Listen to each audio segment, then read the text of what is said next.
Praeitam vlogę matėte.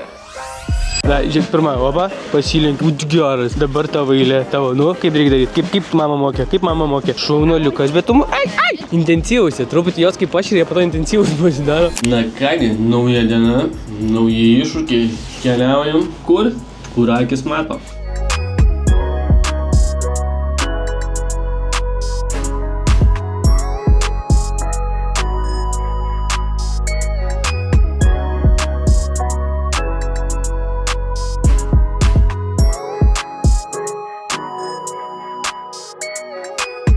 Čia kažkoks marketas, ne marketas, saldainiai, bet irgi čia. Čia jau visur viskas taip pat vienodai, kur visur. Gal ir kitoks čia maištukas, bet man tai visas vienodai atrodo.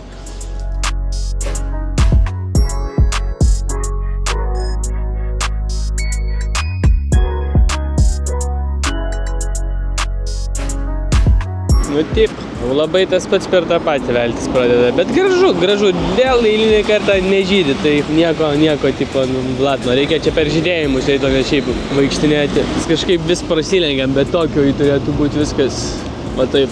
Šito miestelio tematika, kiek suprantu, yra viskas apie samurajus paremta, čia jaučiu kažko įžymišta vieta buvo tie samurajais, tai tas jaučiasi.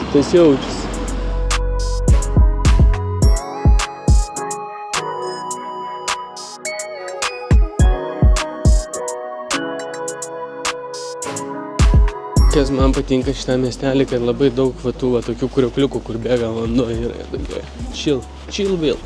Nauja diena, sugrįžom į Tokijo, varom pažiūrėti. Čia jau žydi sakuros, nes pagal idėją turėtų jau čia būti sužydėję ir būti labai gražu. Iš karto, va, welcome to Tokijo vaibai. Kamščiai visur. Nu jo, bet ką galiu pasakyti, kad jau tikrai čia žydi tos sakuros, nu ne šiaip ir jau matos pagal žmonių kiekį. Tai mes iš tikrųjų atvarėm vien tik tai dėl, ne vien tik tai dėl sakurų, bet pagrindinė idėja, kodėl mes čia keliavom į Japoniją. Tai pažiūrėti sakuras ir čia liko, nežinau, 4 paskutinios dienos ir tik dabar, mes jas einam pažiūrėti, ant kiek daug buvo papildomos ir įdomios veiklos. Ir dar papildomas faktas, tai mačiau, kad Japonija buvo išrinkta kaip pati saugiausia šalis 2024 metais. Jungtiniai Emiratai buvo antroje vietoje. Bet taip, antra problema, su kuria aš susidūriau, tai ryte variau į treniruotę, tai sustriukė buvo žieminė pats tas. Dabar belė kaip karšta. Net ne šilta, o belė kaip karšta. Nu tikrai labai gražu, tik tai žmonių tai milijonas. Kažkokį radom secret spotą. Norėjau sakyti, kad nėra žmonių, bet čia belė kiek. Jie čia va maišus pasitiečia, pakritę po tom sakurom, nu taip jie atsipalaidavę. Nu žiauriai, tikrai faina, tikrai labai gražu. Nu bet jo, mes čia grįžtam atgal į eilę, pašaiką, nu bet let's go.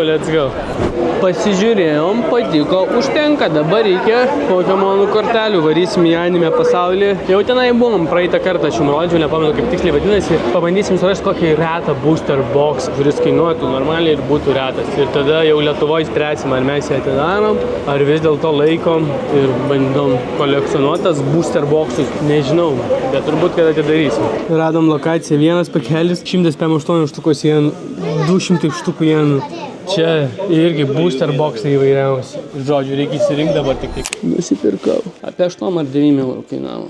Norėčiau atidaryti iš karto grįžęs į viešbutį, bet reiktų kažkaip filmuoti. Čia būtų problematiška, nes aš norėčiau tokį kaip video padaryti į YouTube, bet žiūrėsiu. Grįžau į viešbutį, nusipirkau tokį pakelį. Čia yra booster boxas. Ir One Punch Man, ne One Punch Man, o One Piece. Nežinau kodėl, nes buvo limituotas kiekis, tai po to čia atsidarysiu, pažiūrėsiu, atsipirko ar ne, jeigu atsipirko, tai pradėsiu ir šitas kolekcionuoti. Vėliau varysim pirkti mačos ir šiaip pasivaikščiot, pavalgyti dar kažką, tai susitiksim vakare. Bam, bum, bam, bim. Prašau, šiandieną išparduota. Iš karto su puikiom ir nuostabiom nuotaikom prasideda kelionė. Pastatas koks įdomus kaip Empire State Buildingas.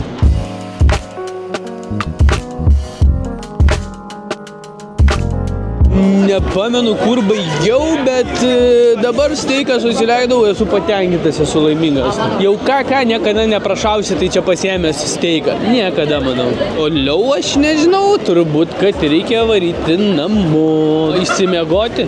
Mačios, kavos tos ar arbatos, aš nežinau, kas yra. Update'as, tai visur soldautas. Kur buvom, visur viskas yra išparduota. Tai reikia varyti ryte, tai yra 10:30, kai atsidaro parduotuvė, jie turi tą restoką ir tipo, kas pirmesnis, tas gudresnis. Tai antiek va čia yra populiaru ir intensyvus ta kava. Atvarai ten, kur mes gyvename ir iš karto tuščios gatvės, ramybėlė, nei garso jokio. Lokacija Hotel Metropolitan Edmond Tokyo GR East. O ką tai reiškia? Kad susitiksime rytoj. Nauja diena, esame prie kalno. Fuji. Ugnikalnis, net ne kalnas. Galiu truputėlį papasakoti, kas atsitiko. Tai nukosijo japonai mano mikrofoną ir čiut malku nepisau rusai. Karočią, žodžiu, atsisėdom jau tik ir sako, jeigu norės kažkas atsilošti, tai tipo žmogui už nugaros lai perspėja ir aš miegu ir jinai pats lošiasi man. Būtų bakurėlis buvęs, tai būčiau papurtęs. Dabar tik tai pisau, taip ganėtinai garsiai. Prašau, kaip čia. Visas kalnas matosi, ežeras, viskas. Tai va, turas su autikus čia kainavo 5 eurų ar 6 eurų, ganėtinai nebrangiai. Galvojom gal patys varyti, bet nusprendėm varyti su turu, kad žinotų, parodytų iš karto vietas tokias.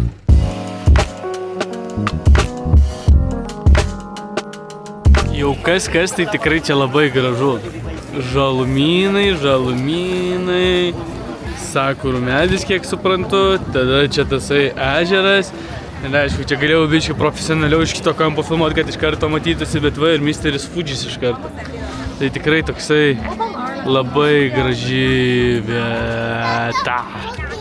Jeboj. O šitos mėlyną galvą čiut nepakirtau. O šiaip tai mes čia dabar atvarėm kažkur pasivaikščioti, kažkokį miestelį. Pažiūrėsim, kas čia gero. Ir jinai traktorius. Tačkas tai tokio dydžio, grinai kaip kokio mažumo atrodo tokio ryto. Sniego va krūva. 5 laikai ir tornado kika į mėlyną taikinį. 10 laikų Alkunidze. Praleidžia, aš tai vidėjau. Aš tai nesunaikinamas turistas.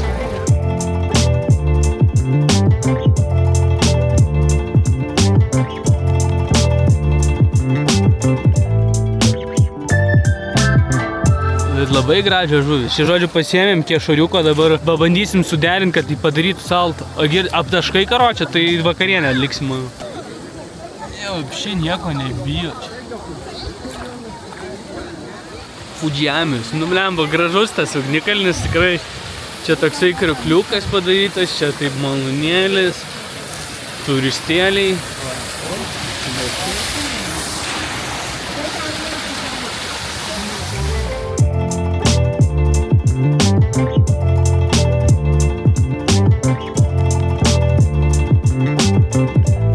Esam naujoj lokacijoj, kažkokioj, kur čia reikės lipti 400 laiptų į viršų. Aš tai bet pagyvenę žmonės, aš nežinau ką, jie nežinau, kad čia į tokiais mels. Iš visų pusių čia tas kalnas matosi. Ir plikė, žiūrėkit, kaip šviečia plikė, kaip jokingai atrodo. Kaip jums toks kadriukas. Kiek supratau, va tenai, mes lipsim tais laiptais 400. Tenai. Biškai atrodo, kad per aukštai čia lipti tikrai reikės. Panašus vaibas, žinokit, čia kaip Jablos laiptais lipti kas iš Kauno. Tai biškai daugiau. Bet aš matau, kad čia nesunku bus. Jie ganėtinai lengvai lipasi. Mano veidas prieš 400 laiptų ir pažiūrėsim po, į viršui būsiu. Kokį 5 laiptų padarai iš karto. Hotspotas pačilinti. Prašau, kaip gražu. Bet dar lipsiu. Čia viduriukas geriausiu atveju. Tai va, užlipi, bet reikia dar tenai užeiti ir šitą pastatą filmuosiu ir matysis pastatas labai gražiai ir ugnikalnis, kurio dabar nesimato per medžius. Taip atrodo užlipęs, visiškai normaliai, sportininkas esu. Bet žodžiu, 30 minučių reikės laukti eilėje, bet palauksim. Dar aukščiau palipom, bet esmė, kad dabar čia paskutiniai laiptai. 本日はご来場いただきまして5分入れ替え制でございます。また展望デッキ裏のエリアは来まして誠にありがとうございます。こちらの展望デッキは Tai ką, skrisim 12, nu beveik 13 valandų. Aš jau su tapkutėm, nes tik tai verslo klasė skristi 13 valandų, tai čia nežmoniškos sąlygos, nežmoniškos. Aš išgyvensiu, tikrai verslo klasės išgyvensiu, sapnas visą kitą, o šiaip tai nusileidžiu rytoj, pamiegu ir kitą dieną skrendam į New Yorką, žiūrėt kaip Stonionis kovoja. Iki kito karto.